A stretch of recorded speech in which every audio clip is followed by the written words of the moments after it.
अस्सलाम वालेकुम क्लास 8। आज साइंस का जो हम चैप्टर डिस्कस कर रहे हैं that is the biotechnology. Biotechnology के बारे में हमने डिस्कस किया। बायोटेक्नोलॉजी क्या है? ज़िंदा चीज़ों को इस्तेमाल करके इंसान के फ़ायदे के लिए इजादात करना या इंसान के फ़ायदे के लिए ज़िंदा चीज़ों को इस्तेमाल करना, इसको हम क्या कहते हैं? बायोटेक्नोलॉजी। उसके बाद हमने बायोटेक्नोलॉजी के अंदर क्या पढ़ा? डीएनए, क्रोमोसोम और जीन्स के रिलेशन को हमने स्टडी किया। जीन्स क्या होती हैं, क्रोमोसोम क्या होता है और डीएनए क्या होता है। हर जिंदा चीज़ सेल से मिलकर बनी है और हर सेल के दरमियान में एक न्यूक्लियस मौजूद होता है जो कि उस सेल का कंट्रोल सेंटर होता है, ठीक है। और न्यूक्लियस के अंदर जो हेरिडिटरी मटेरियल होता है वो होता है डीएनए। एक डीएनए के पास, एक सेल के डीएनए के पास उसकी पूरी लाइफ स्क्रिप्ट होती है। तमाम उसकी जो एक्टिविटीज़, वो सेल कब ग्रो करेगा, कब उसने डिवाइड होना है, कब उसकी डेथ हो जाएगी, क्या क्या क्वालिटीज़ उसमें होंगी, ये सारी चीज़ें कौन कंट्रोल करता है? डीएनए। डीएनए के पास ये सारी इन्फॉर्मेशन होती है, इसलिए डीएनए को हम हेरिडिटरी मटेरियल यानी विरासती मादा भी कहते हैं, ठीक है। आज हमने जो पढ़ना है उसके आगे डीएनए रेप्लिकेशन। ये हम पिछले चैप्टर में भी ड्यूरिंग सेल डिवीजन जब हमने पढ़ा तब भी हमने डिस्कस किया था कि जब एक सेल डिवाइड होने लगता है तो उसका जो डीएनए का सारा जो उसका हेरिडिटरी मटेरियल है, जो डीएनए है, जो उसका क्रोमैटिन मटेरियल है, वो डुप्लीकेट हो जाता है, उसकी कॉपी तैयार हो जाती है ताकि जब वो डिवाइड हो तो अपने दोनों डॉटर सेल्स को वो जो है बराबर क्रोमोसोम्स या बराबर डीएनए दे सके, ठीक है। तो डीएनए रेप्लिकेशन पढ़ते हैं। रेप्लिकेशन का मतलब क्या है? बिल्कुल अपनी कॉपी तैयार करना। डीएनए अपनी कॉपी तैयार करता है। DNA has a unique property. DNA रखता है एक यूनिक, एक ऐसी प्रॉपर्टी जो और किसी चीज़ में, बॉडी के पार्ट में नहीं होती शायद। Unique property to replicate, copy तैयार करना, इटसेल्फ, इसकी अपनी। रेप्लिकेशन ऑफ डीएनए, डीएनए के रेप्लिकेशन इज़ अ प्रोसेस, एक ऐसा अमल है बाय विच, जिसके ज़रिए डीएनए मेक्स बनाता है इट्स कॉपी, अपनी कॉपी बना लेता है। रेप्लिकेशन के दौरान डीएनए क्या करता है? अपनी कॉपी बना लेता है। सेल डिवीजन वाले चैप्टर में हमने ये डिस्कस किया। The process of DNA, DNA का अमल, the process of DNA replication, DNA के रेप्लिकेशन का अमल कब होता है? Takes place in the nucleus, एक तो ये न्यूक्लियस में होता है ऑफ द सेल के, और कब होता है? ड्यूरिंग इंटरफेज के दौरान होता है। जब एक सेल डिवाइड होने लगता है ना, तो उससे पहले वो एक फेज से गुजरता है जिसे इंटरफेज कहते हैं। इंटरफेज में वो क्या करता है? अपना क्रोमैटिन मटेरियल, अपना जो डीएनए है उसको डुप्लीकेट कर लेता है, उसकी सेम टू सेम एक कॉपी तैयार कर लेता है, ताकि जब वो तकसीम हो तो उसके दोनों, उससे आगे दो नए सेल बनते हैं, उन दोनों सेल्स में बराबर क्रोमोसोम या बराबर डीएनए जा सके। द फर्स्ट स्टेप, पहला जो स्टेप है इन डीएनए रेप्लिकेशन के अंदर है अनवाइंडिंग, खुल जाना। ये जो डीएनए है ना, ये दो थ्रेड लाइक स्ट्रक्चर्स पे कंसिस्ट करता होता है, जो दो आपस में वाइंड किए होते हैं, आपस में कोयल की तरह उन्होंने एक दूसरे को लपेटा हुआ होता है, ठीक है। तो अनवाइंडिंग होती है उनकी, यानी वो खुल जाते हैं दोनों स्ट्रैंड्स। ये देखिए नीचे डायग्राम में दिखाया गया है, ये डबल हेलिकल स्ट्रक्चर है, एक हेलिक्स की तरह वो दोनों स्ट्रैंड उसके आपस में जो है कोयल किए हुए हैं। तो क्या होता है पहले स्टेप में? सबसे पहले तो ये दोनों जो है स्ट्रैंड्स जो हैं ये खुल जाते हैं, ठीक है। यहाँ पर ये खुल गए हैं, उनके खुली हुई शेप में उन्हें दिखाया गया है। The first step in DNA replication is unwinding of its double helix structure, एक डबल हेलिक्स की तरह का इसका स्ट्रक्चर होता है। And separation of two strands, और दोनों स्ट्रैंड्स एक दूसरे से सेपरेट हो जाते हैं, अलग हो जाते हैं फ्रॉम ईच अदर, एक दूसरे से, like the separation of two strands of an open zipper. जैसे एक जिप होती है ना, तो उसके दोनों स्ट्रैंड्स, हम उसको जब जिप को खोलते हैं तो वो कैसे खुलती जाती है दरमियान से, ठीक है। बिल्कुल उसी तरह से ये सबसे पहले डीएनए का डबल हेलिक्स जो है, ये इसकी जो है अनवाइंडिंग हुई। पहले तो इसकी ये वाइंडिंग ख़त्म हुई, जो इसने एक दूसरे को वाइंड किया हुआ था कोयल की फॉर्म में। फिर क्या हुआ जी? ये दोनों सेपरेट हो गए, दोनों स्ट्रैंड्स, ठीक है, एक जिप की तरह खुल गए हैं। इन सेकंड स्टेप, दूसरे स्टेप में क्या होता है? ईच ऑफ दीज स्ट्रैंड्स, ये दोनों स्ट्रैंड्स जो हैं प्रोड्यूस, पैदा करते हैं अ न्यू स्ट्रैंड, एक नया स्ट्रैंड पैदा कर लेते हैं यूजिंग न्यू न्यूक्लियोटाइड्स, अपने साथ नए न्यूक्लियोटाइड्स को बाइंड कर लेते हैं। न्यूक्लियोटाइड्स हमने पिछले चैप्टर में पढ़ा ना, प्रोटीन्स के मिलके बने होते हैं। साइटोसिन प्रोटीन होती है, थायामीन, एडिनिन, गवानीन, ये प्रोटीन्स होती हैं न्यूक्लियोटाइड्स के अंदर, ठीक है। तो उसके साथ नए न्यूक्लियोटाइड्स आकर जुड़ जाते हैं। इन दिस वे, इस तरह से वन डबल स्ट्रैंड, एक जो डबल स्ट्रैंड है डीएनए मॉलिक्यूल का प्रोड्यूसेस पैदा करता है इट्स आइडेंटिकल कॉपी, इसकी बिल्कुल सेम टू सेम अपनी कॉपी पैदा कर लेता है। And two daughter DNA molecules, और दो daughter DNA molecules are formed, बन जाते हैं। ये देखें, सबसे पहले डीएनए ने क्या किया, इसकी अनवाइंडिंग हुई, दो स्ट्रैंड बन गए, फिर वो दोनों स्ट्रैंड एक दूसरे से अलग हो गए हैं। ठीक है, वो अलग वाले स्ट्रैंड्स ने क्या किया है, ये देखें यहाँ पर अपनी एक ये वाला स्ट्रैंड था, ये जो रेड कलर के हैं ये ओल्ड स्ट्रैंड्स हैं, ब्लू कलर के न्यू स्ट्रैंड्स बने हैं। हर ओल्ड स्ट्रैंड ने अपने साथ एक नया स्ट्रैंड बना लिया है और अपना जो डीएनए का डबल स्ट्रक्चर है, डबल हेलिकल स्ट्रक्चर है, उसको कंप्लीट कर लिया है। और क्या हुआ बदले में, दो नए जो है वो डीएनए के सेल्स बन गए हैं। ठीक है,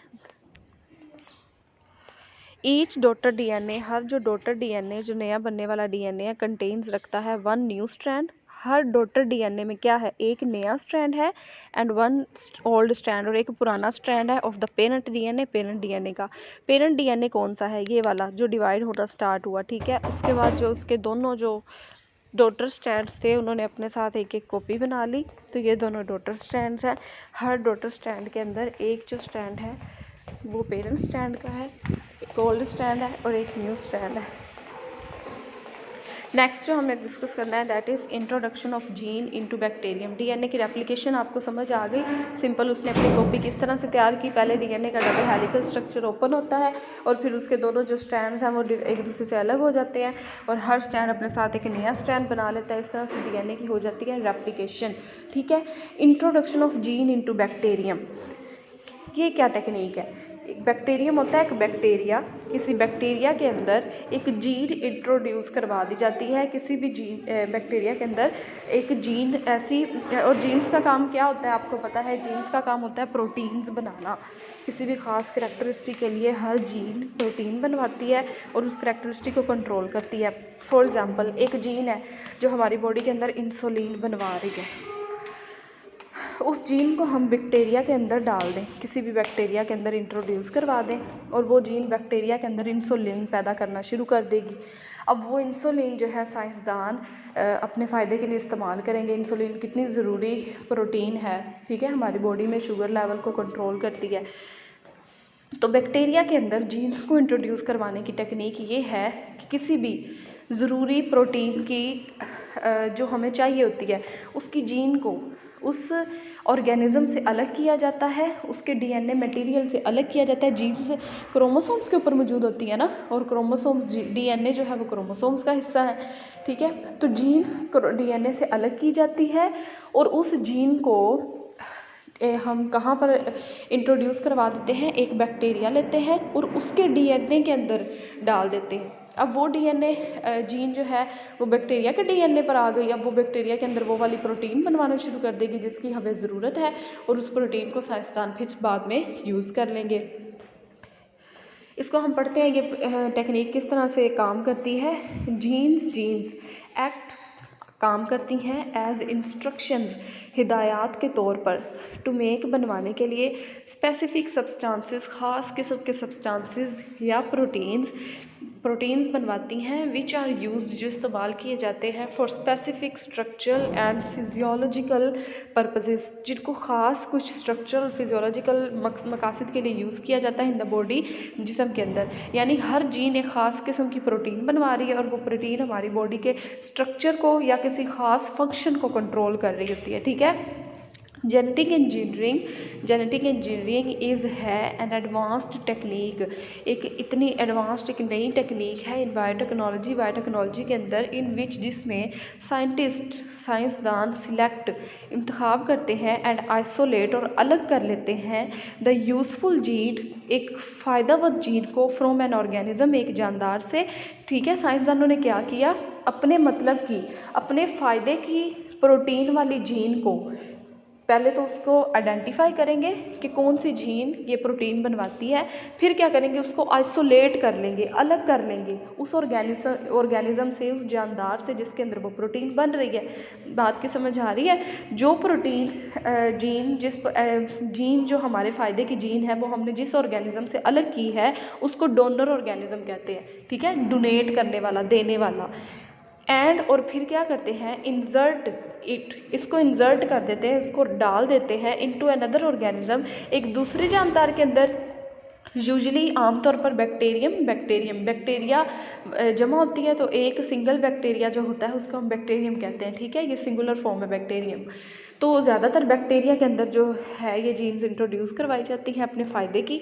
द ऑर्गेनिज्म जानदार दैट कंटेन्स, जो रखता है अ फॉरेन जीन, एक बाहर वाली जीन। अब हमने किसी एक नए जानदार के अंदर एक नई जीन इंट्रोड्यूस करवा दिया जो उसके डीएनए का पहले हिस्सा नहीं थी, अब उसके अंदर हमने वो जीन डाल दिया, तो उसके लिए एक फॉरेन जीन है ना, बाहर से आई हुई जीन है, उसके डीएनए का हिस्सा तो नहीं थी ना। इन इट्स सेल, इसके सेल के अंदर इज कॉल्ड, क्या कहलाता है, ट्रांसजेनिक ऑर्गेनिज्म। वो ऑर्गेनिज्म जिसके डीएनए में हमने कोई और जीन ला के डाल दी है जो उसके डीएनए का हिस्सा नहीं थी, हमने ला के डाल दी है, वो ऑर्गेनिज्म क्या कहलाता है, ट्रांसजेनिक ऑर्गेनिज्म कहलाता है, ठीक है। द इंसर्टेड जीन, जो जीन इंसर्ट करवाई गई है, प्रोड्यूसेस, पैदा करती है, द डिज़ायर्ड प्रोटीन, वो वाली प्रोटीन जिसकी हमें ज़रूरत होती है, जिसकी हमें ख्वाहिश थी उस प्रोटीन को बनवाने की, इज़ है ट्रांसजेनिक ऑर्गेनिज्म। इन ट्रांसजेनिक ऑर्गेनिज्म के अंदर सिंपल हमने क्या किया, एक ऐसी प्रोटीन हमने बनवानी थी जिसकी हमें ज़रूरत है। हमने क्या किया, किसी ऑर्गेनिज्म से जिसके अंदर वो प्रोटीन बन रही थी, उस प्रोटीन को बनवाने वाली जीन को अलग किया और उस जीन को किसी और ऑर्गेनिज्म, फॉर एग्जांपल बैक्टीरिया के अंदर इंट्रोड्यूस करवा दिया, ताकि वो क्या है वो प्रोटीन बनवाए और उस प्रोटीन को हम अपने फ़ायदे के लिए इस्तेमाल कर सकें। सिंपल इतनी सी ये टेक्निक थी, ठीक है। इसकी अगर आपको किसी चीज़ की समझ ना आए इसमें, तो आप मुझसे इनबॉक्स में डिस्कस कर लीजिएगा।